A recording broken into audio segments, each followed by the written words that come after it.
وَلْتَكُنْ مِنْكُمْ أُمَّةٌ يَدْعُونَ إِلَى الْخَيْرِ وَيَأْمُرُونَ بِالْمَعْرُوفِ وَيَنْهَوْنَ عَنِ الْمُنْكَرِ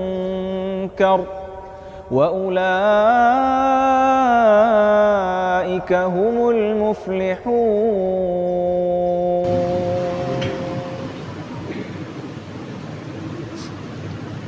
إن الحمد لله نحمده ونستعينه ونستغفره ونعوذ بالله من شرور أنفسنا ومن سيئات أعمالنا من يهده الله فلا مضل له ومن يضلله فلا هادي له أشهد أن لا إله إلا الله وأشهد أن محمدا عبده ورسوله لا نبي بعده أما بعد يا أيها الذين آمنوا اتقوا الله حق تقاته ولا تموتن إلا وأنتم مسلمون يا أيها الناس اتقوا ربكم الذي خلقكم من نفس واحدة وخلق منها زوجها وبث منهما رجالا كثيرا ونساء واتقوا الله الذي تساءلون به والأرحام إن الله كان عليكم رقيبا يا أيها الذين آمنوا اتقوا الله وقولوا قولا سديدا يصلح لكم أعمالكم ويغفر لكم ذنوبكم ومن يطع الله ورسوله فقد فاز فوزا عظيما فإن خير الحديث كتاب الله وخير الهدي هدي محمد صلى الله عليه وسلم وشر الأمور محدثاتها وكل محدثة بدعة وكل بدعة ضلالة وكل ضلالة في النار. اللهم صل على محمد وعلى آل محمد كما صليت على إبراهيم وعلى آل إبراهيم إنك حميد مجيد. اللهم بارك على محمد وعلى آل محمد كما باركت على إبراهيم وعلى آل إبراهيم إنك حميد مجيد. معاشر المسلمين, jamaah salat Jumat yang insyaallah dirahmati Allah Subhanahu wa taala. Mari kita semua tingkatkan ketakwaan kita kepada Allah Subhanahu wa taala, yaitu dengan mengamalkan segala perintah-perintah Allah, dan tentunya tidak cukup hanya mengamalkan segala perintah Allah, tetapi jangan lupa meninggalkan segala apa yang diharamkan Allah Subhanahu wa taala, dan tentunya menjalankan sunnah-sunnah Rasulullah sallallahu alaihi wasallam. Jamaah salat Jumat rahimakumullah, ada sebuah pertanyaan, berapakah harga sebutir kelapa dan berapakah harga sebotol minyak kelapa? Apakah sama? Tentu kita tahu jawabannya, tentu tidak. Harga sebotol minyak kelapa tentu lebih mahal daripada sebutir minyak kelapa. Lantas pertanyaannya, mengapa harganya bisa berbeda? Padahal keduanya sama-sama dari kelapa. Mengapa buah kelapa lebih murah sementara minyak kelapa lebih mahal? Jawaban sederhananya adalah karena buah kelapa untuk bisa menjadi minyak kelapa harus melewati proses yang panjang, proses yang tidak ringan, dan proses yang tidak mudah. Bagaimanakah proses itu?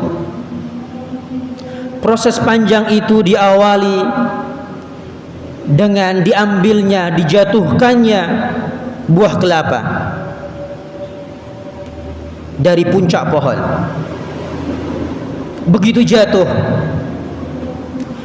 bukannya ditimang-timang, dielus-elus, tapi buah kelapa itu dipecah, disobek hingga menjadi gundul serabutnya. Serabutnya dihilangkan. Saat sudah gundul, kelapa tadi dibenturkan ke batu atau ke benda tajam agar pecah. Lalu diambil dagingnya, dicungkil dagingnya dari batok kelapa tersebut. Apakah cukup sampai di situ? Tentu tidak untuk menjadi sebuah minyak kelapa. Selanjutnya daging kelapa tersebut dipotong-potong, diparut dengan benda tajam lagi sehingga rontok menjadi butir-butir lembut. Singkatnya, serbuk tadi diperas, dijadikan santan, diproses, digoreng, dan jadilah minyak kelapa, dibungkus dan dijual sehingga menjadi minyak kelapa yang mempunyai nilai yang jauh berkali lipat dari awalnya. Ma'asyiral muslimin rahimakumullah, cerita tentang buah kelapa tadi adalah sebuah perumpamaan. Perumpamaan kita seorang manusia. Buah kelapa mendapatkan proses yang panjang yang tidak mudah. Kita juga manusia, dalam kehidupan kita mendapatkan proses ujian dan cobaan dari Allah Subhanahu wa ta'ala. Hidup kita, hidup seorang manusia tidak mungkin lurus terus, tidak mungkin di atas terus. Ada naik dan ada turun. Akan ada banyak cobaan. Seorang pengusaha misalnya tidak mungkin akan untung terus, bisa jadi rugi bahkan bangkrut. Seorang manusia yang diberikan kesehatan bisa jadi tiba-tiba mengalami jatuh sakit yang tidak disangka-sangka. Hal ini sebagaimana Allah Subhanahu wa ta'ala berfirman, Am hasibatum an tadkhulul jannah, apakah kalian mengira bahwa kalian akan masuk surga? Apakah kita mengira dengan kita dijanjikan Allah masuk surga, surga itu gratis, surga itu mudah kita dapatkan? Tentu tidak.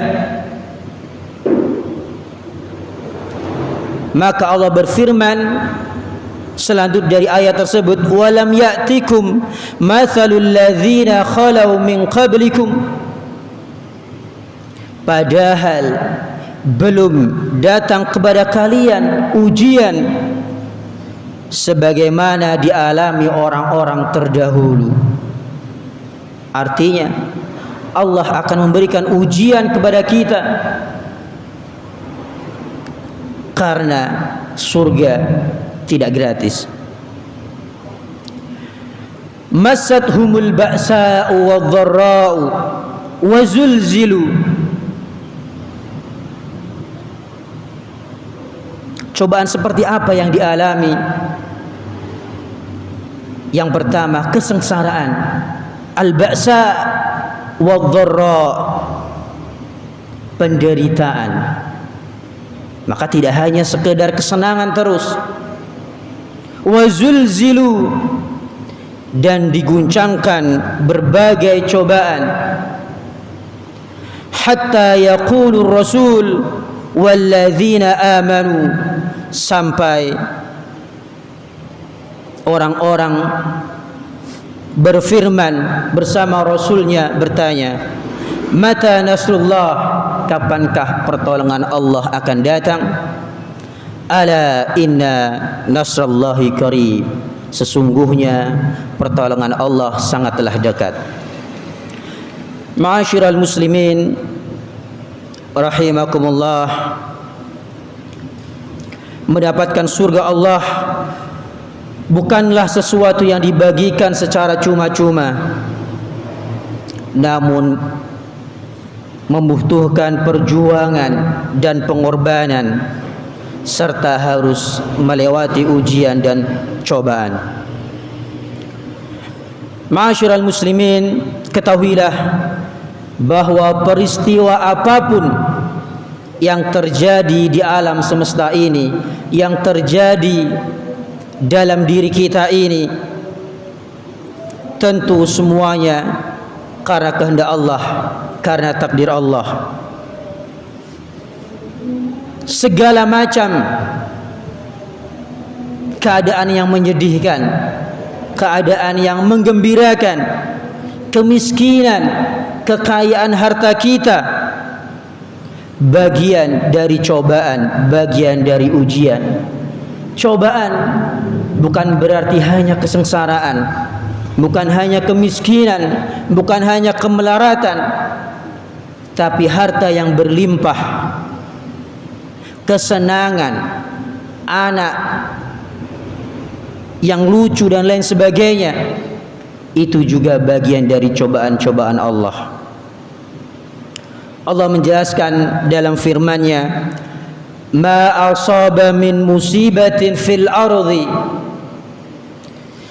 setiap bencana yang terjadi di muka bumi ini, wala fi anfusikum, dan yang menimpa diri kalian dan yang menimpa diri kita, illa fi kitabin, sesungguhnya sudah Allah tetapkan dalam kitabnya, dalam lauhul mahfuz, min qablin an nabra'aha, sebelum kami mewujudkannya.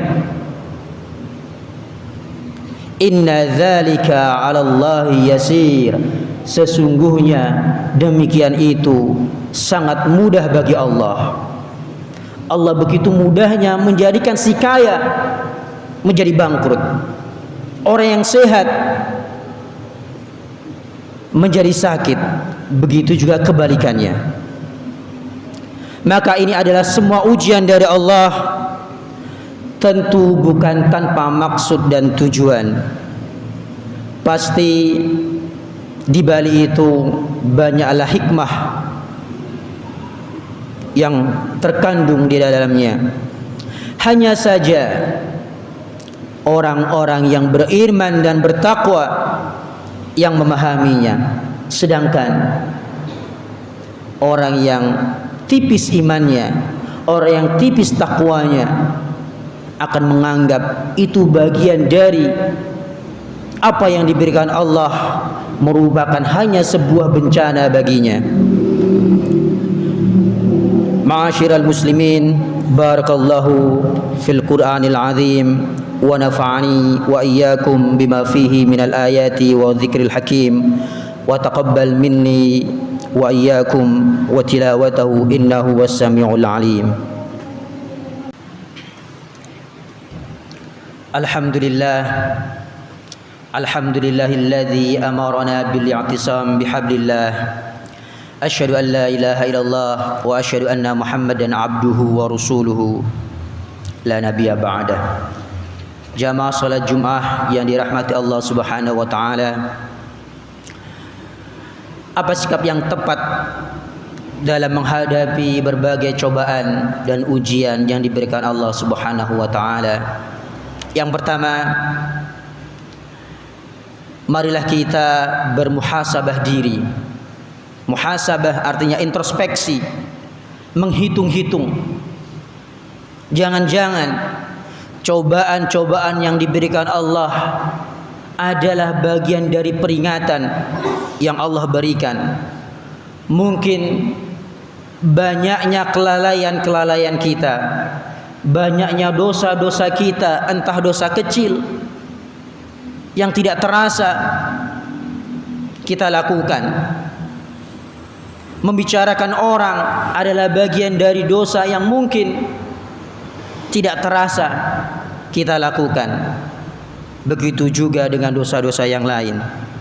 Maka mengoreksi diri adalah sesuatu yang wajib setiap hari kita lakukan, sehingga meningkatkan rasa kesadaran kita bahwasanya hamba, bahwasanya kita adalah manusia yang mudah lalai, yang mudah melakukan kesalahan, sehingga Allah menimpakan kepada kita cobaan-cobaan dan ujian-ujian. Selanjutnya, marilah kita terus untuk tidak terpancing melanggar aturan-aturan Allah Subhanahu wa taala. Dan yang terakhir adalah sabar. Tentu sabar bukanlah pasif, bukanlah tanpa langkah untuk menghadapinya. Akan tapi sabar tentu dengan usaha. Kemiskinan bukan kita pasrah tanpa bekerja, tapi sabar di situ supaya kita melakukan usaha, supaya kita bisa menjadi orang yang maju, sehingga kemiskinan tersebut bisa menjadi orang yang berkecukupan. InsyaAllah manusia-manusia yang sabar demikian adalah manusia yang tangguh dan mempunyai nilai, dan Allah angkat derajatnya di sisinya. Demikian khutbah yang bisa saya sampaikan, semoga bermanfaat bagi diri pribadi. Usikum wa iyaya nafsi bitaqallah faqad fazal muttaqun. Innallaha wa malaikatahu yusalluna 'alan nabi ya ayyuhalladzina amanu sallu 'alaihi wa sallimu taslima.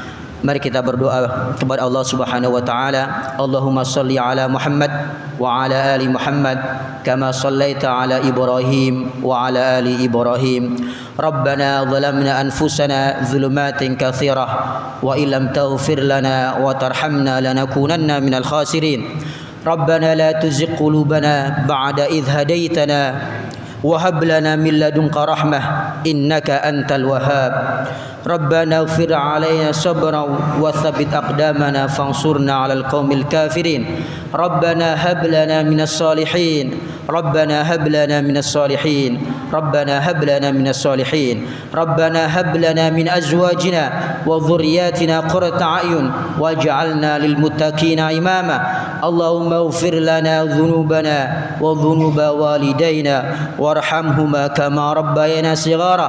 Allahumma inna na'udzu bika minal hammi wal hazan wa na'udzu bika minal ajzi wal kasal wa na'udzu bika minal jubni wal bukhl wa na'udzu bika min ghalabati ad-daini wa qahri rijal.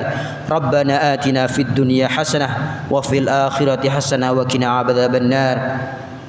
Ibadallah, innallaha ya'murukum bil adli wal ihsan wa ita'i dzil qurba wa yanha 'anil fahsya'i wal munkar wal baghi ya'idzukum la'allakum tadhakkarun wa la dzikrullahi akbar. Aqimis shalah.